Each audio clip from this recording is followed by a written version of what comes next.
16h-18h sur France Bleu Maine, c'est l'Happy Hour. Delphine Sévenot. Tous les jours, l'Happy Hour reçoit des invités culture et aujourd'hui, nous recevons Marie-Laure Tessèdre, auteure sartoise. Bonjour Marie-Laure. Bonjour Delphine. Alors Marie-Laure, est-ce que vous pouvez vous présenter, voilà, dans un premier temps pour ceux qui ne vous connaissent pas encore? Ok, je suis autrice et énergéticienne, donc je suis autrice aux éditions Jouvence de 10 livres, principalement du développement personnel. Et puis je suis énergéticienne, ça veut dire que j'accompagne mes clients vers le mieux-être. Et enfin, en fait, maintenant, j'accompagne surtout les thérapeutes et les coachs à se développer pour aider encore plus de monde. Alors comment on arrive finalement à être énergéticienne et auteure? C'était pas du tout prévu. C'est un peu...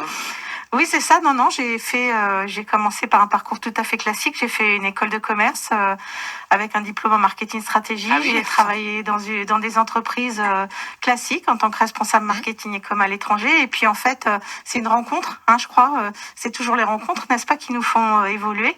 Et c'est une rencontre de quelqu'un qui m'a aidé sur un problème personnel. Et en quelques séances, en fait, il m'avait aidé à dépasser quelque chose que je traînais depuis 20 ans. Et là, je me suis dit, mais comment ça marche ? Pourquoi ça marche? Qu'est-ce que c'est que l'énergie? Et j'ai commencé à étudier. J'ai recommencé à étudier. Et depuis, je n'arrête plus. Et puis, ça m'a amené petit à petit à changer de métier. Et de ce métier-là aussi, vous écrivez des livres. Alors, d'où vient ce besoin finalement d'accoucher ce bien-être sur une page finalement? En fait, encore une fois, c'est les rencontres. C'est-à-dire que mes premiers livres, ce sont mes clients qui me les ont demandés. En fait, ils m'ont posé des questions sur comment. Mes premiers livres, c'est sur l'énergie d'abondance et comment vivre de sa passion et comment je faisais moi pour attirer cette abondance ou ces coïncidences incroyables qu'on a déjà expérimentées la dernière fois qu'on s'est vu d'ailleurs. Et en fait, j'ai commencé à faire des stages et mes premiers livres, c'était mes supports de stage transformés en livres. Et puis, en fait, tous mes livres viennent des questions de mes clients. Et comme j'ai beaucoup de questions, je préfère répondre par livre. Comme ça, c'est plus simple. Est-ce que ça marche vraiment quand même l'énergie? Parce que il y a beaucoup de gens qui sont sceptiques aussi sur ce type de thérapie, j'allais dire. Oui, c'est normal. J'étais sceptique comme ça moi au début et c'est pour ça que j'ai étudié. Donc oui, ça marche vraiment. Autrement, j'en vivrais pas depuis 20 ans. Déjà, ça c'est la première chose. Et puis c'est justement, en fait, on est sceptique parce que on nous a pas appris ça. Mais pour moi, ce que je fais n'a rien de magique. Je suis retournée à l'école, donc je me suis retapé 4 ans d'études aux États-Unis dans une école spécifique pour ça, où on apprend à voir, ressentir, travailler sur l'énergie, et c'est vraiment quelque chose pour moi de tangible. D'accord, mais c'est quoi alors la différence, par exemple, avec du coaching? Ça n'a rien à voir. Moi, je remets... Alors, là, maintenant, je fais un peu les deux. C'est exact. Mais dans un premier temps, je remets en circulation l'énergie là où elle ne circule pas. C'est-à-dire que moi, j'ai appris dans cette école à sentir les blocages énergétiques qui peuvent venir de traumatismes passés, de croyances erronées, etc.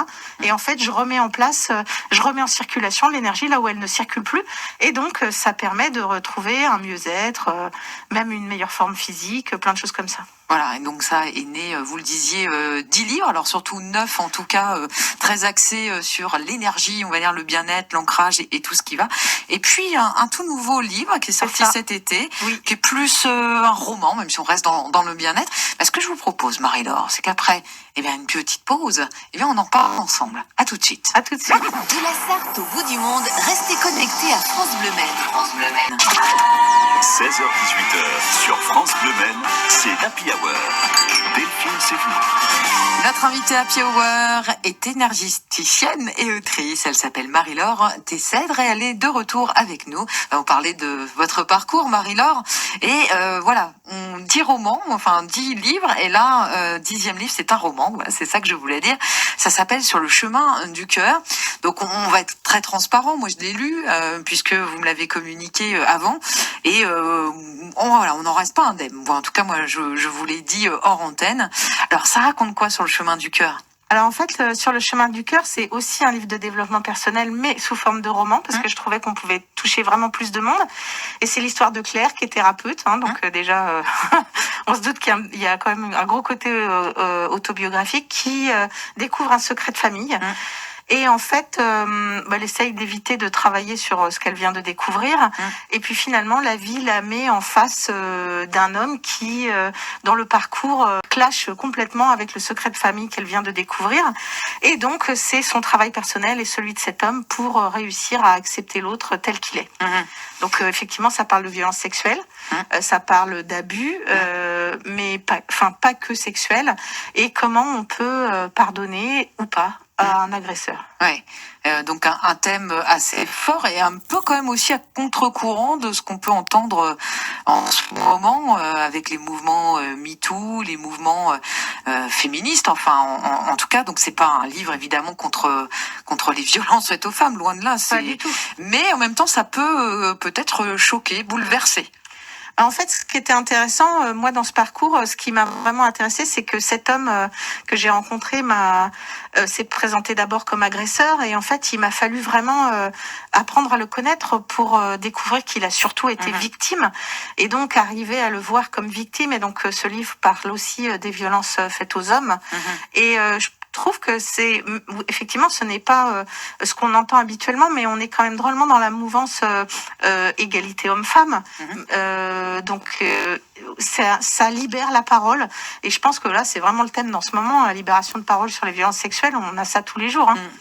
Et justement, vous parliez d'hommes et des qui sont victimes et quand ils ont un tel comportement. Comment ce livre finalement nous amène à ce chemin du pardon, selon vous? Selon moi, oui, c'est ça. Selon moi, en fait, ça permet d'arriver à la compassion. En fait, le chemin du lecteur ou de la lectrice, c'est que au début, il est très en colère contre cet homme et la façon dont il se présente. Et au fur et à mesure qu'on découvre son histoire et qu'on découvre ses tourments actuels et ce qu'il fait pour essayer de se pardonner, ce à quoi il n'arrivera pas, de toute façon, on arrive sur un chemin de compassion. Et pour moi, la compassion, c'est vraiment le début du pardon, en fait, qui est le début de la guérison, en fait.